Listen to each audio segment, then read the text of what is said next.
தமிழ்நாட்டின் முதலமைச்சருடைய வழிகாட்டுதலோடு கடந்த ஒரு வார காலமாக சைதாப்பேட்டையில் வீதிகள் தோறும் வீடுகள் தோறும் தனித்தனியே வாக்காளர்களை சந்தித்து வாக்குகளை சேகரித்து வருகிறோம்.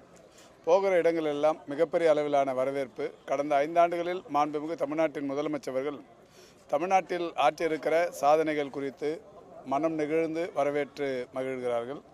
அதேபோல் எதிர்வரும் 5 ஆண்டுகளுக்கு மாண்புமிகு முதல்வர் அவர்களால் வெளியிடப்பட்டிருக்கிற தேர்தல் அறிக்கையில் இருக்கிற சிறப்பு அம்சங்கள் குறித்தும் மிகப்பெரிய அளவில் மகிழ்ச்சியோடு வரவேற்பை தெரிவிக்கிறார்கள். அந்த வகையில் போகிற இடங்களெல்லாம் மிகப்பெரிய அளவிலான வரவேற்பும் மகிழ்ச்சி நிறைந்த பாராட்டுக்களும் இந்த அரசுக்கு கிடைத்து கொண்டிருக்கிறது. நிச்சயம் மாண்புமிகு தமிழ்நாட்டின் முதலமைச்சர்கள் சொன்னதைப் போல வெல்வோம் 200 படைப்போம் வரலாறு என்கின்ற ஒரு மகத்தான இலக்கு இன்றைக்கு மெய்ப்பிக்கப்பட்டு 234க்கு 234 இடங்களிலும் திமுக வெற்றி பெறும் என்கின்ற ஒரு சூழல் இருந்து கொண்டிருக்கிறது. பொதுவாகவே நாங்கள் தேர்தல் களங்களில் சந்திக்கிற போது மகளிர் அல்லது ஆதரவாளர்கள் தெரிவிக்கிற போது சொல்வார்கள், நீங்கள் வெற்றி பெறுவீர்கள், உங்கள் ஆட்சி வரும் என்றெல்லாம் சொல்வார்கள். ஆனால் இந்த முறை முற்றிலும் மாறுபாடாக நாம் ஜெயிப்போம், நம்ம ஆட்சிக்கு வருவோம், நம்ம முதல்வர் வெற்றி பெறுவார் என்று சொல்லுகிற அந்த மனநிலையில் மக்கள் இருந்து கொண்டிருக்கிறார்கள். குறிப்பாக மகளிர் இருந்து கொண்டிருக்கிறார்கள்.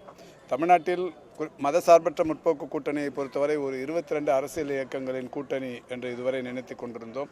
ஆனால் 2,93,00,000க்கும் மேற்பட்ட மகளிர் அனைவருமே ஒருங்கிணைந்து ஒரு அமைப்பாக உருவாக்கி அது திமுகவோடு கூட்டணி சேர்ந்திருக்கிறதோ என்கின்ற வகையில் இன்றைக்கு மகளிரிடையே மிகப்பெரிய அளவிலான வரவேற்பும்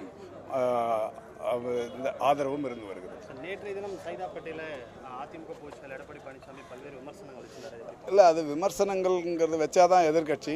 ஆனால் அவருடைய விமர்சனங்கள்ங்கிறது ஒரு போலித்தனமான, உண்மைக்கு கொஞ்சம் கூட ஒரு இது இல்லாதது.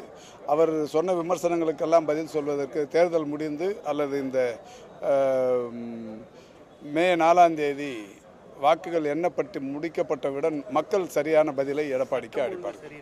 அதான் சார், சட்டம் ஒழுங்கு எங்கே சரியில்லைங்கிறத நீங்கள் அவர் கையில் கேட்கணும்.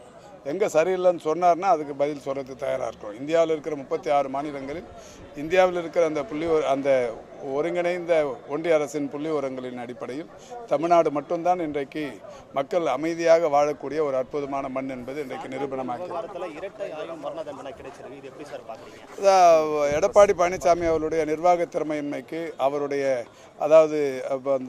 அவர் ஆட்சியில் நடைபெற்ற ஒரு மிகப்பெரிய அளவிலான ஒரு அட்டூழியத்திற்கு கிடைத்த ஒரு பதிலடியாகவே பார்க்கிறோம். இதே மாதிரி இன்னும் நிறைய தீர்ப்புகள் அவரை தொடர்ந்து வரத்தான் போகிறது.